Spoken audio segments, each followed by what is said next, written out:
When a people pleaser finally stops trying to manage everyone's feelings and sees reality, Carl Jung knew something profound was happening.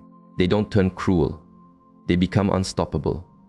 Not a threat to other people, but a fundamental threat to every system that depends on their quiet self-sacrifice. Jung labeled this breakthrough individuation. In a world that runs on the fuel of their compliance, it's the most revolutionary act an empath can undertake. Imagine the exact moment of the shift. You're alone, feeling drained after another day acting as the emotional shock absorber for everyone around you. You've nodded along when you wanted to scream, swallowed your own needs to make space for theirs, and managed their anxieties until your own body feels like a live wire. But this time is different. Instead of pushing through it, you stop. You ask a question that cracks the foundation of your world. What if I just didn't? According to Jung, that single question is the dawn of true consciousness. And for the empath brave enough to confront it, there's no returning to the dark. But here's the critical piece Jung uncovered that gets overlooked. The empath's capacity to feel so much isn't some magical gift. It's what I call a survival radar, a trauma response wearing the mask of deep compassion. Jung saw this pattern again and again. He famously said, "The privilege of a lifetime is to become who you truly are." But empaths are blocked from this because their entire sense of self is built from the emotional feedback of others. Let me explain what happens in that initial moment of awakening. The empath doesn't just get a little more self-aware. They experience what Jung described as a collision with the unconscious, a sudden, gut-wrenching realization that their identity has been constructed on a fundamental misunderstanding. The misunderstanding that they are responsible for fixing everyone else's emotional state. Jung charted this precise journey in his individuation work. He noticed that highly sensitive individuals often develop an inflated compassion. They become hooked on being the rescuer because it's the only identity that ever made them feel worthy. When this illusion shatters, something powerful happens. The true self begins to break through the surface. This is where Jung's insights become a game changer for empaths. He discovered that within every one of us lies what he called the shadow, all the pieces of ourselves we've disowned. For empaths, this shadow holds a hidden power, pure, unadulterated anger, the rage of being misunderstood, taken advantage of, and treated like an emotional utility. Jung wrote, "One does not become enlightened by imagining figures of light, but by making the darkness conscious." For the empath, this darkness is their buried anger, their ignored needs, their silenced no. The moment they embrace this shadow, the whole dynamic flips. The empath who finds their shadow doesn't become mean. They become what I call precisely discerning. They can now see manipulation where they once saw need. They can identify emotional drains from a mile away. They can tell the difference between a real crisis and a manufactured drama. This isn't negativity, it's precision. Jung observed clear patterns as sensitive people start to individuate. I call them the 8 signals of a conscious awakening. If these feel familiar, you are undergoing what Jung called the claiming of your psychological freedom. Signal 1, the Great Return. The first sign is what I call the Great Return of energy. Instead of pouring all your vitality outward, the river of your energy starts flooding back into your own dry land. Jung noted this with his patients. When people stop unconsciously hemorrhaging their life force, they are suddenly filled with it. You no longer feel wiped out by social events. You don't absorb negativity like a sponge. And crucially, the guilt you once felt for setting a boundary disappears. Jung stated, "Your vision becomes clear only when you can look into your own heart. Who looks outside, dreams. Who looks inside, awakes." If anyone has ever called you too sensitive, comment below. My sensitivity is my compass. What's astonishing is that other people often feel this change in you before you even name it. They pick up on the fact that you're no longer an open door emotional drop off center, and some of them will try to make you feel bad for it. Signal 2, the performance ends. Jung referred to this as the collapse of the persona, the public face we wear to be accepted. For empaths, that face is typically the easygoing one, the dependable one, the one who never rocks the boat. When individuation ignites, keeping up this act becomes physically painful. You start saying what you mean instead of what's expected. You voice what you want instead of passively going along with the group. You admit when you're out of energy instead of faking a smile. This is deeply unsettling to people who built their comfort on your self-denial. Jung warned this stage was tough.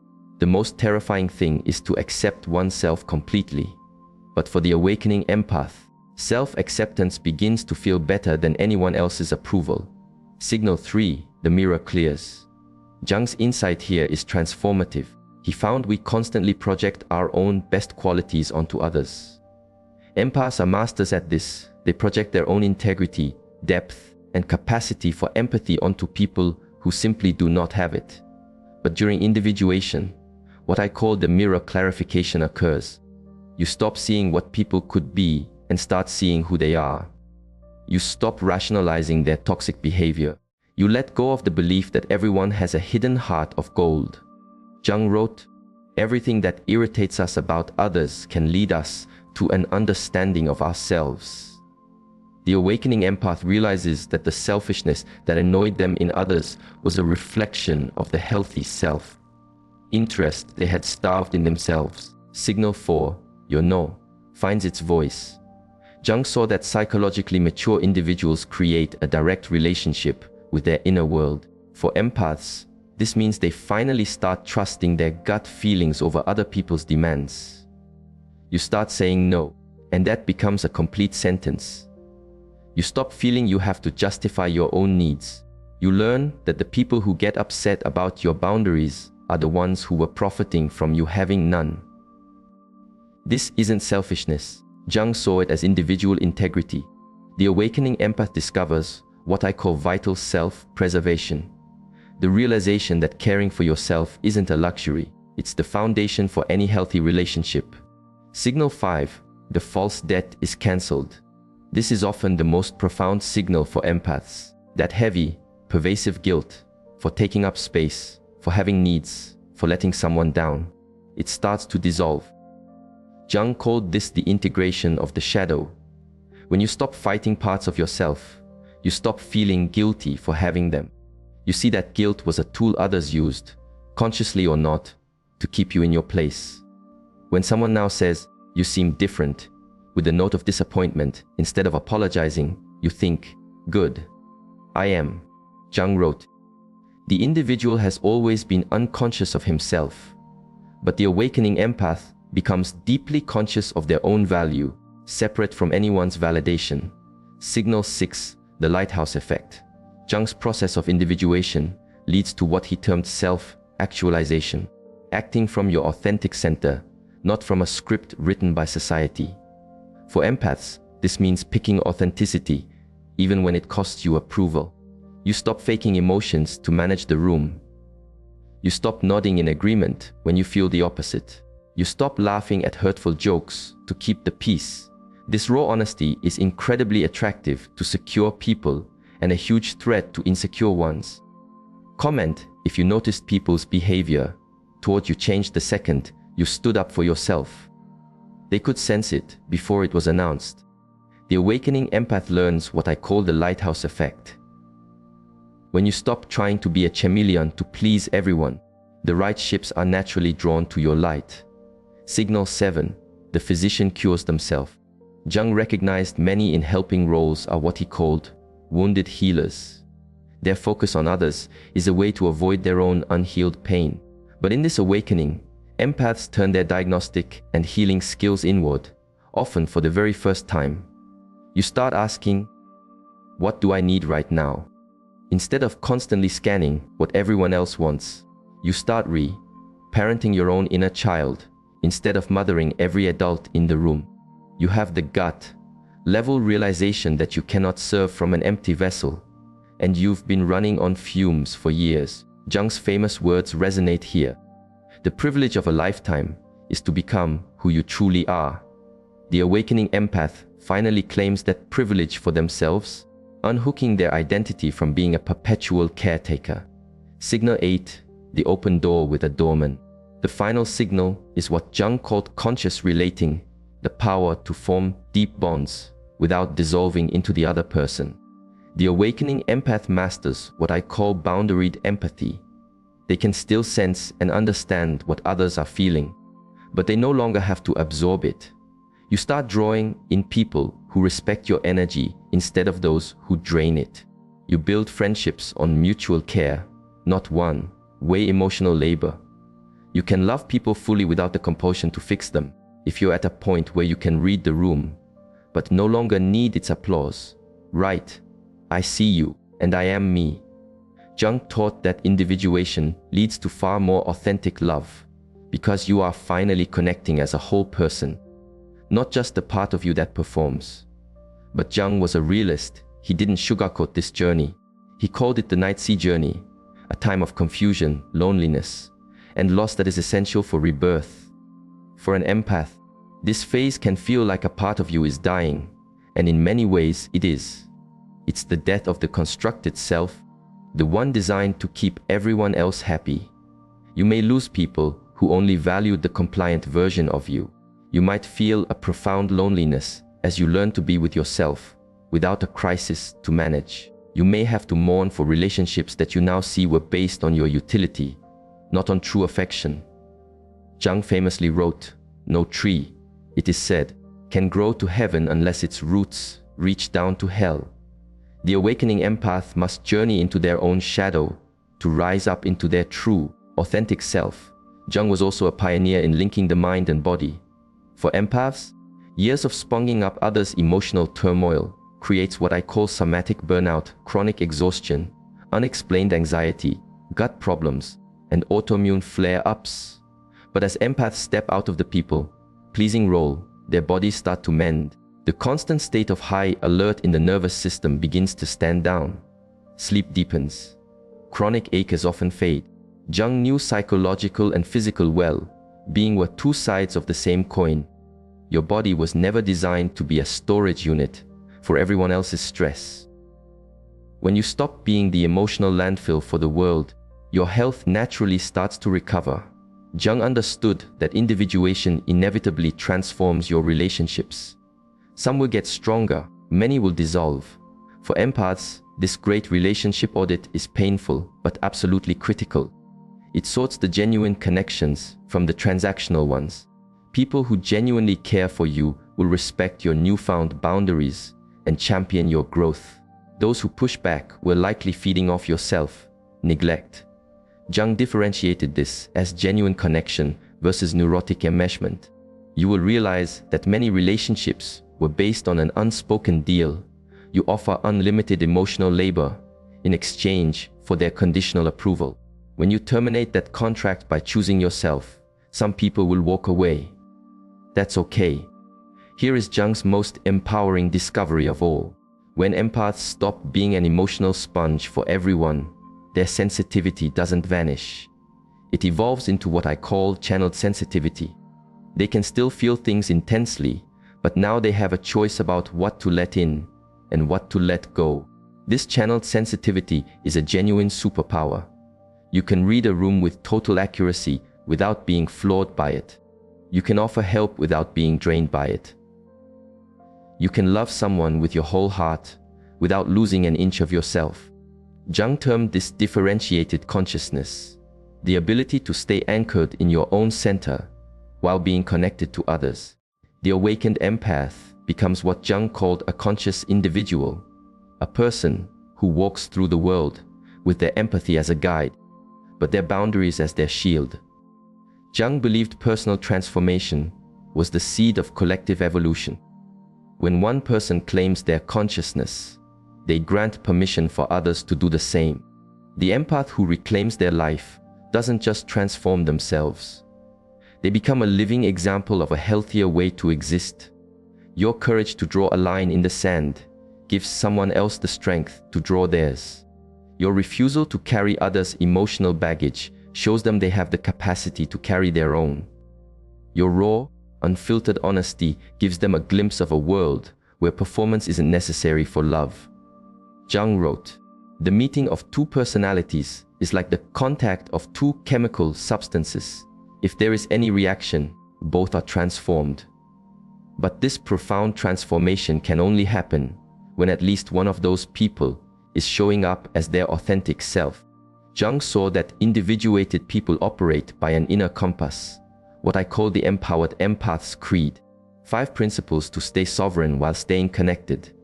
First, perceive it all. Absorb only what serves you. Your feelings are your business.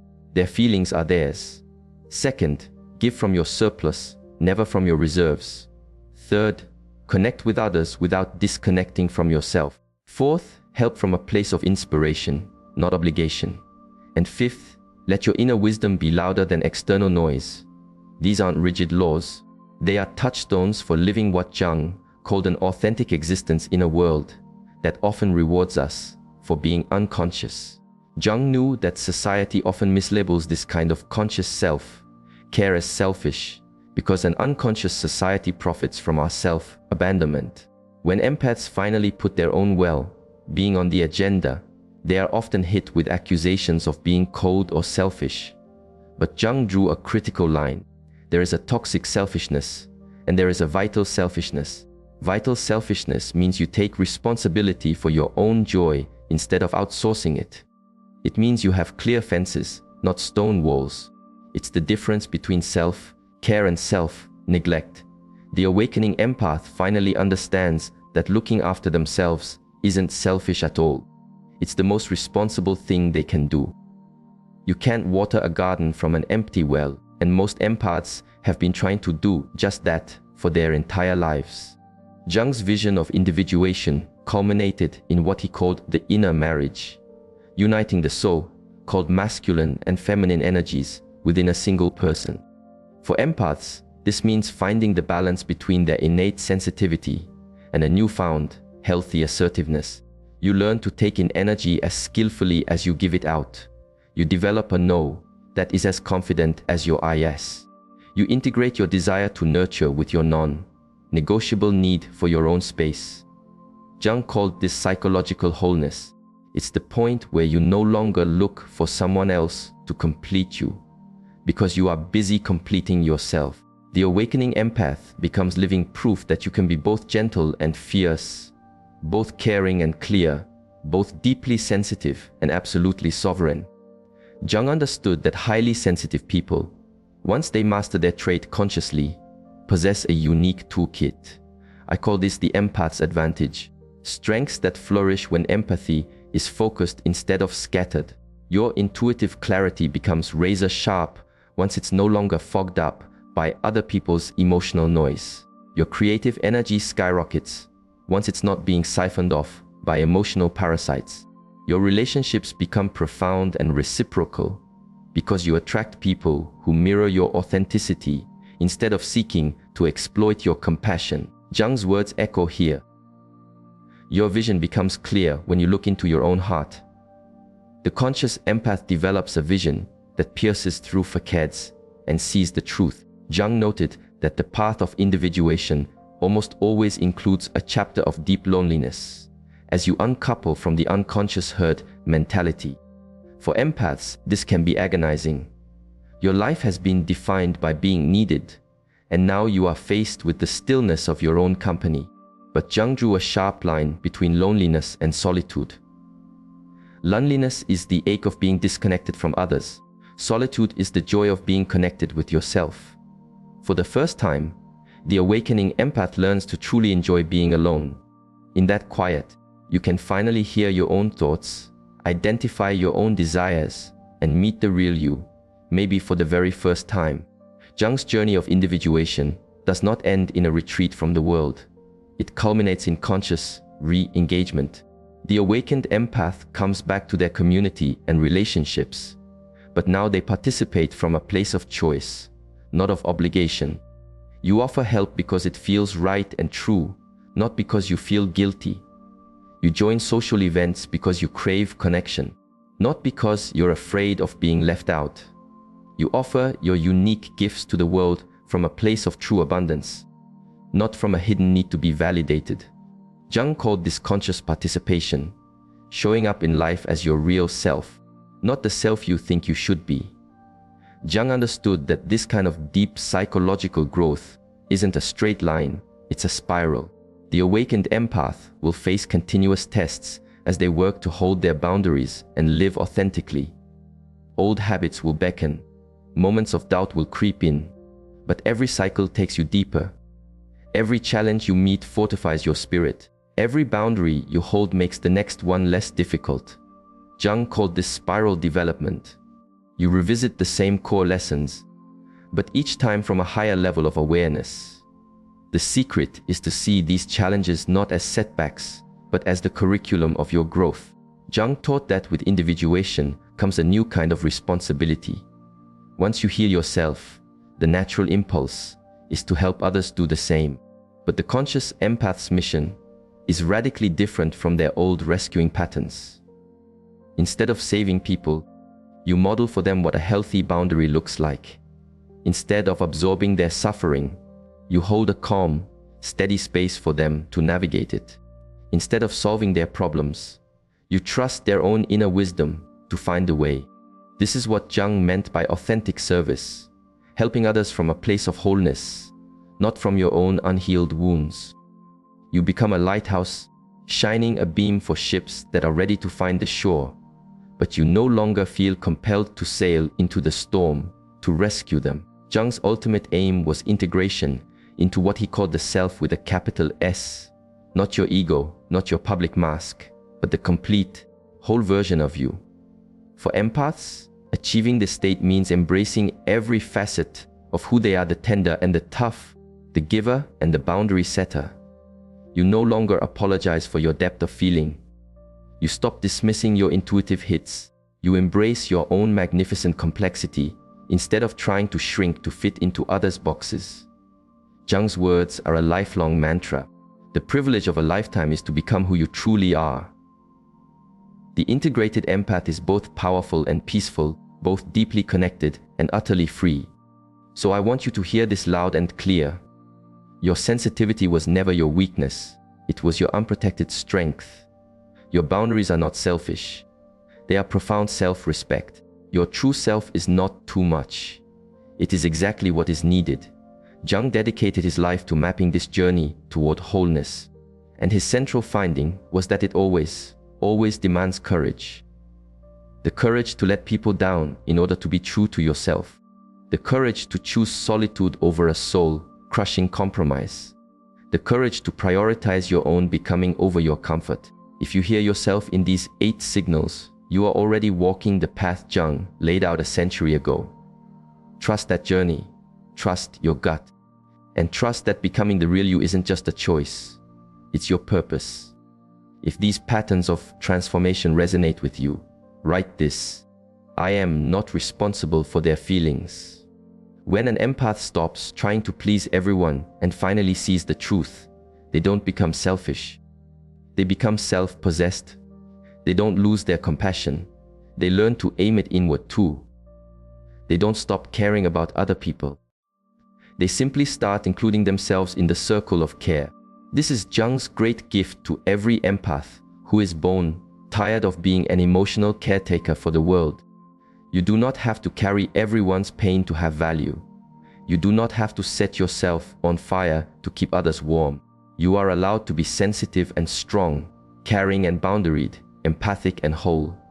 The world does not need more exhausted empaths. It needs liberated ones. Empaths who give by choice, not by conditioning, who help from a full well, not an empty one, and who love others without ever again forgetting to love themselves.